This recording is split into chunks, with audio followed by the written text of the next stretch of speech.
Well, let's get you an update now on the latest developments in the world of politics. Our politics editor, Lukhanyo Calata, is standing by with the latest. Lukhanyo. Kathy, thank you so much. We'll start the new week with this. Now, the ANC says its National Executive Committee is cognizant of the country's ongoing challenges. These include, among others, the high cost of living, unemployment, the Electoral Amendment Bill, the recommendations of the State Capture Inquiry, as well as the state of coalitions in local government. Now, the party held its last NEC meeting of the year over the weekend. Now, earlier today, the party's Treasurer General and Acting Secretary General Paul Mashatile briefed the media on some of the NEC's deliberations as they prepare for the ANC's 55th elective conference coming up in December. The NEC noted that the COVID-19 pandemic induced a global recession, and there have been extreme weather events largely as a result of climate change. And also the Russia-Ukraine conflict continued to put pressure on the cost of living across the world.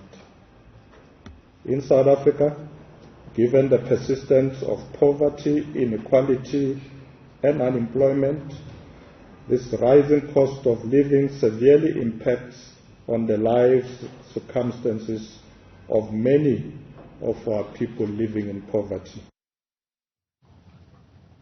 Now, Mashatile adds that the first priority of any democratic government should be to attack poverty and deprivation among its people.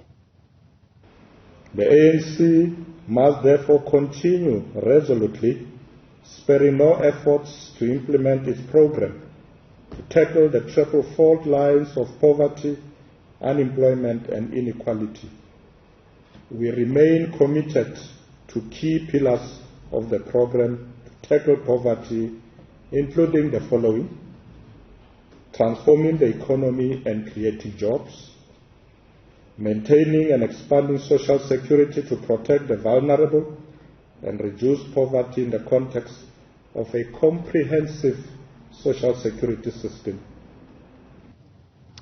All right, now, while there was very little said about Palapala, Mashatile did use the opportunity to quash any confusion about the ANC's commitment to broad-based black economic empowerment.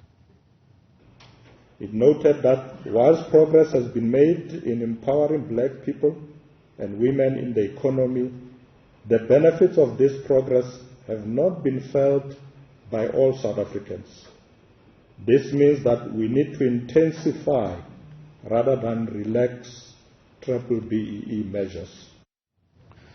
Meanwhile, political analyst Professor Ekurhuleni Matebesi believes President Cyril Ramaphosa's supporters are working tirelessly to prevent any additional reputational damage over the Palapala burglary. Despite this, Matebesi believes Ramaphosa's detractors are working twice as hard to get rid of him through the step-aside rule. Now, this weekend's NEC meeting is said to have been rather heated as some ANC leaders called for Ramaphosa to step aside while he tries to clear his name after the claims of a cover-up. Because I don't think there will be many other opportunities for them to get rid of the president, because I think that is the ultimate dream. So for me, yes, Cyril will come out, and those who support the president will come out emboldened by the stance, the resilience that, of the president and the way how he handled this. I strongly believe that they will go forward and go and strategize how to further protect the president from further reputational damage. Okay, now let's move to this story now. Now, Action SA has pulled out of the DA-led coalition government in Ekurhuleni. The parties accuse the DA of neglecting residents of the metro through poor service delivery. The decision comes barely a week after Tanya Campbell was re-elected as mayor after she was booted in an ANC-sponsored motion of no confidence a few weeks earlier. The decision taken by the Senate is that we will not take up positions in the mayoral committee.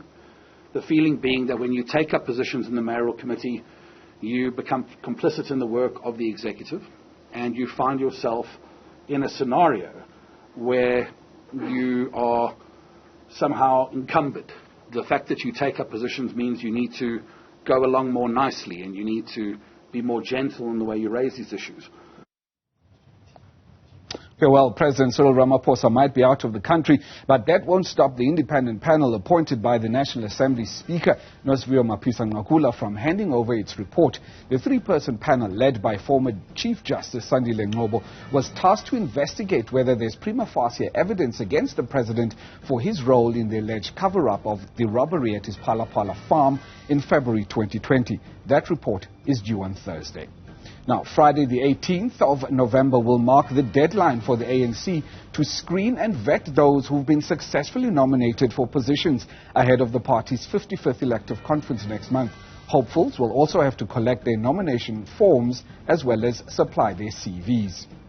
And then finally, the president is due to fly out to the United Kingdom over the weekend to honor an invite from newly crowned British monarch King Charles III.